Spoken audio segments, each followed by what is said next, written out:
When Firestar emerged from his den the following morning, the camp was already full of activity. Mousefur was leading at the head of a patrol. Sandstorm was rounding up Willowpelt's three kits, who bounced around her in wild excitement as she herded them toward the gorse tunnel on their way to the training hollow. Mistyfoot and the two River Clan apprentices followed them. Brackenfur passed them at the entrance to the camp, a piece of brushkill in his jaws. Firestar spotted Whitestorm with Bramblepaw and Ashpaw beside the thorn wall that surrounded the camp and padded across to join them. White Warrior came to meet him. "I'm getting these two to inspect the defenses and patch any gaps," he meowed. "If Blood Clan get this far—" He stopped, his blue eyes worried. "Good idea." Firestar suppressed a shiver at the thought of Blood Clan breaking into the camp. He turned sharply at the sight of movement in the gorse tunnel and flashed a glance of astonishment at Whitestorm as Ravenpaw appeared, followed by Barley. The black and white loner had never been to the ThunderClan camp before. Leaving his deputy to finish instructing the apprentices, Firestar padded toward them. Ravenpaw hurried forward confidently, but Barley lagged behind, glancing warily around as if he wasn't sure of a welcome. "We have to talk to you," Ravenpaw blurted out. "Last night we met one Whisker on the border of his territory, and he told us about Scourge and Blood Clan." Raven-colored fur on his shoulders bristled.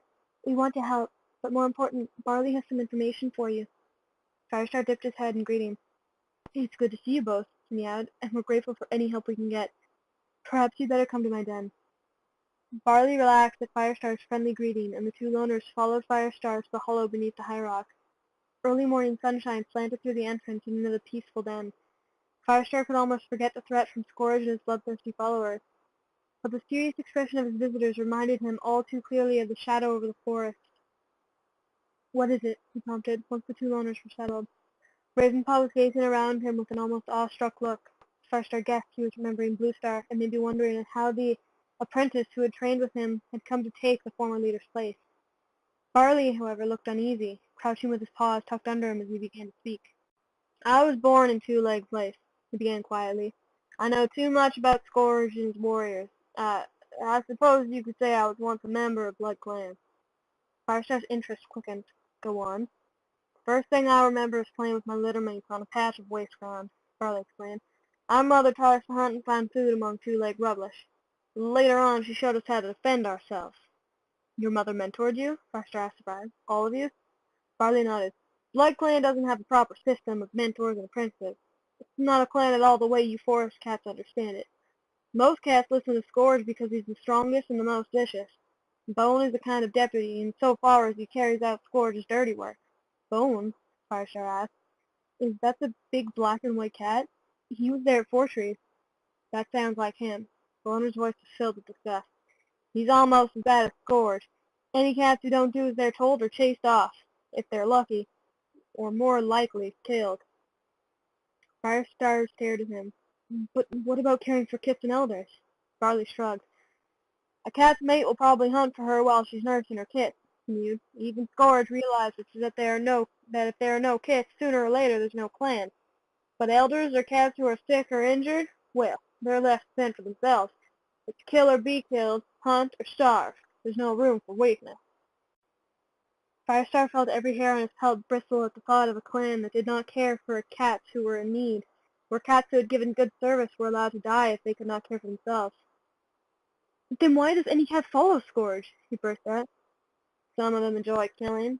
Barley's tone was cold, and his eyes were bleak, staring at something Firestar could not see. "And others are too scared to do anything else. You can't lead your own life in Two-Leg Place. If you're not a kitty pet with a two-leg nest to go to, either you're with Scourge or you're against him, and cats who are against him don't last long." Ravenpaw shifted closer to his friend and pressed his nose comfortably against his flank. "That's why Barley left," he meowed. "Tell Firestar about it, Barley."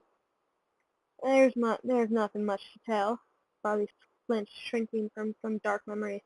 "I couldn't bear what Scourge was doing. The one night I slipped away. I was terrified that Scourge or his warriors would catch me, but I reached the edge of the Two-Leg Place and crossed the Thunder Path. I scented cats in the forest, but at the time I thought they would be just like Scourge and his lot, so I kept away from them. And finally I came to the farm where it seemed I could live unchallenged. The Two-Legs leave me in peace. They have no use for their might." He fell silent while Firestar thought rapidly.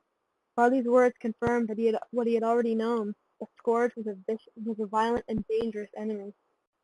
"Scourge must have a weakness," he meowed to Barley. "There must be some way of defeating him." Barley met his eyes and leaned toward Firestar. His one great strength is his one great weakness, he replied. Scourge and his warriors don't believe in StarClan. Firestar wondered what he meant. Cloudtail had no belief in StarClan, but he was still a loyal ThunderClan cat. What was Barley trying to tell him? BloodClan has no medicine cat, Barley went on.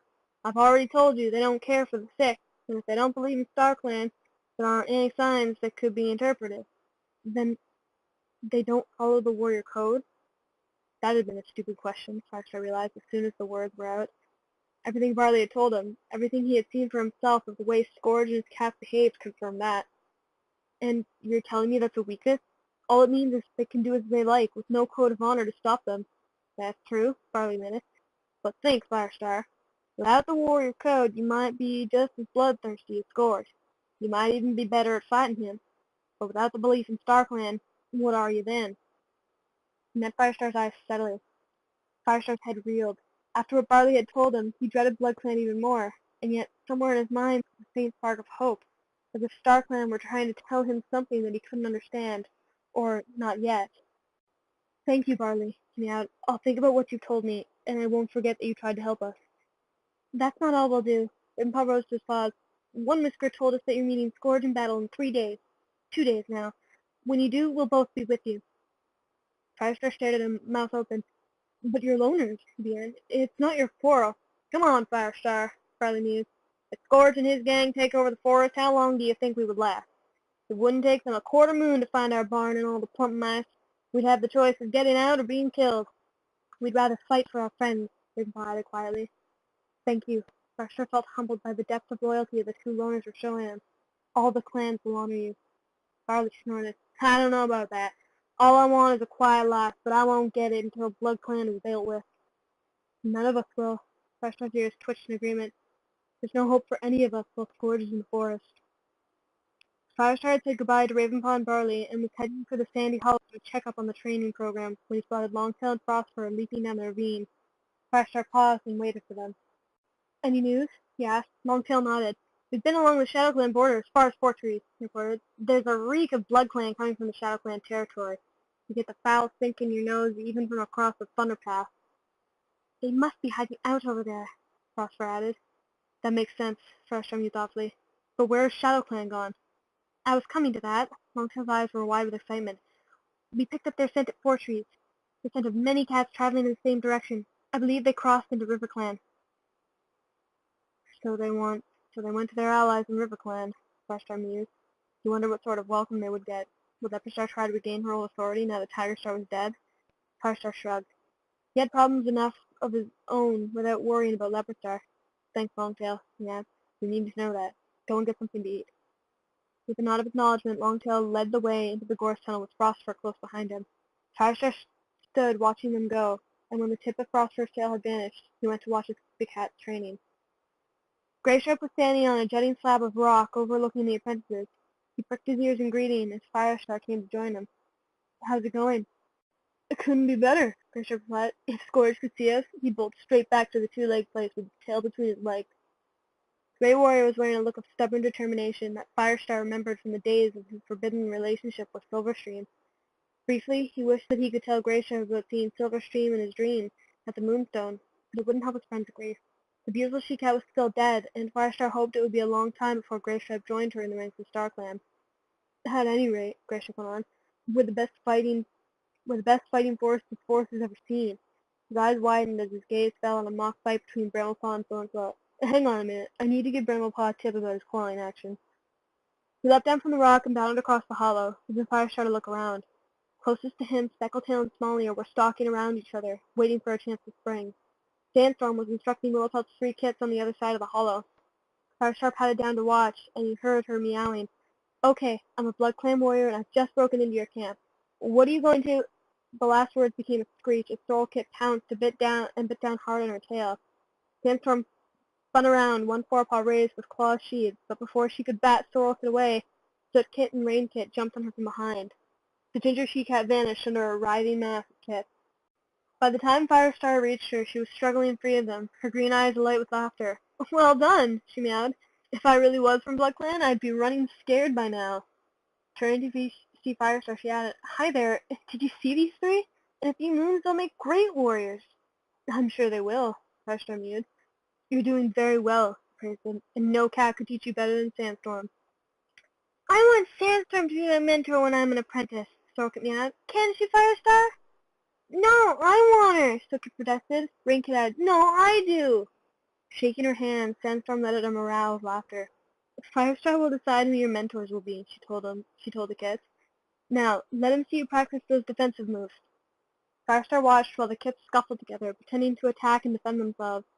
Even though they were excited, they managed to remember what Sandstorm had taught them, dodging expertly or dashing in to give their mock attacker a quick nip. They're good, Sandstorm commented quietly, especially that little sorrel kit. With a sidelong glance at Firestar, she added, if you asked me to mentor her, I wouldn't say no. Just between you and me, she's yours when the time comes, Firestar promised, blinking gently at her.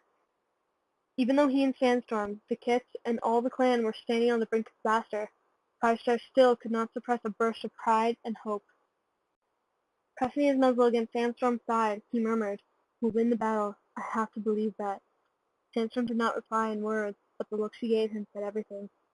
Leaving her to go on with her lesson, Firestar crossed the hollow to the far side, where Cloudtail and Brightheart were training with Ashfawn Duskfeld. Brightheart had just bowled Duskfeld over. He got up, spitting out sand, and meowed. I never saw that move coming. Show me again.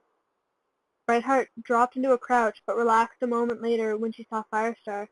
Cloudtail patted over to him, his tail held high. Did you see that? He asked proudly. Brightheart rides really well now. Carry on, Firestar prompted her. This looks interesting. Brightheart flashed him a nervous look from her one good eye, and then turned back to concentrate. Duskfelt was trying to creep up on her blind side, but she weaved back and forth, keeping it in view the whole time. When she sprang, she slipped under his outstretched paws and hit his back legs to roll him onto the ground. I see why you're called Duskfelt, Cloudtail joked as the brown warrior got up again, shaking his fur. Well done, Brightheart, Firestar called. He twitched his ears to draw Cloudtail a little way away. I hoped you'd be here, he said quietly. I'm going to see Princess and I thought you might want to come too. Cloudtail's ears pricked. Are you going to warn her? Yes. With BloodClan on the prowl, she should know the danger. I know she doesn't often go into the forest, but even so. I'll be right with you, Cloudtail meowed, patting back for a word with Brightheart. A moment later, the two cats were heading for Tallfine, Firestar calling goodbye to Graystripe as they left the hollow. The pale sunlight of Leafbear fell on the ash that still remained from the fire. The few plants that had returned were dry and shriveled, and there was neither sound nor scent of prey. This Leafbear would have been hard enough, Firestar reflected, without the extra trouble of BloodClan. When they reached the two-legged nest where Princess lived, Firestar was relieved to see the pretty tabby she-cat sitting on the garden fence. She let out a trill of welcome, and she raced across the open ground to the edge of the forest and leapt up onto the fence beside her. Cloudtail followed him in a couple of heartbeats. Fireheart, Princess exclaimed, pressing her muzzle against the flank. And Cloudtail, it's so good to see you both. Are you well? Yes, we're fine, Firestar replied. He's clan leader now, Cloudtail put in. You have to call him Firestar. Clan leader, that's wonderful! Princess let out a deep, delighted purr. Firestar knew she was proud of him, even though she had no real understanding of what that meant, either the grief of Bluestar's death or the heavy weight of responsibility that went with leadership. I'm so pleased for you, Princess went on. But you're both very thin, she added doubtfully, drawing back to inspect her brother and her son. Are you eating properly? It's hard to answer that question. Firestar and all the clan cats were used to feeling hungry in this hard Leafbear. The princess had no way of knowing how scarce prey was, not when her two legs fed at the same kitty pet food every day. We're doing well enough, Cloudtail repeated impatiently, before Firestar could reply. But we came to tell you to stay out of the forest. There are evil cats around. Firestar flashed an irritated look at his hot-headed kin. He would have tried to find a gentler way of warning Princess. Cats from Two-Leg Place have come into the forest, he explained, pressing himself comfortingly against Princess's side.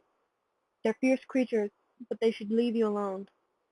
I've seen them singing through the trees, Princess's initial voice hushed, and I've heard stories about them. Apparently they even killed dogs and other cats. The tales were true, Firestar reflected, remembering the teeth studying Scourge's collar, and before very long there would be more deaths to Scourge's name. All good storytellers exaggerate, he told Princess, hoping he sounded convincing. You don't need to worry, but it would be best if you stayed in your own garden. Princess held his gaze steadily, and Firestar realized that for once she wasn't deceived by his light-hearted tone. I'll do that, she promised. and I'll warn the other house cats. Good, cried Tommy out. And don't worry about a thing. We'll soon get rid of BloodClan. BloodClan? Princess echoed, and a shiver passed through her. Firestar, you're in danger, aren't you? Firestar nodded, suddenly unwilling to treat her like a soft kitty pet who couldn't cope with the truth. Yes, he replied. The BloodClan have given us 3 days to get out of the forest. We don't intend to leave, so that means we have to fight them. Princess went on, giving him that long, thoughtful look. The tip of her tail swept around and touched the scar on his flank, an old wound from a battle so long that it had forgotten which one it was. Firestar had a sudden vision of how he must appear to her, gaunt and ragged in spite of his lean muscles, his battle-marked pelt a constant reminder of the harshness of forest life. I know you'll do your best, she said quietly. The clan couldn't have a better leader. I hope you're right, Firestar asked. This is the worst threat to the clan we've ever had to face. And you'll come through it. I know you will. Princess rasped her tongue over his ear and pressed close against him. Firestar smelled her fear scent, but she stayed calm, and her gentle features were unusually serious. Come back safely, Firestar, she whispered. Please.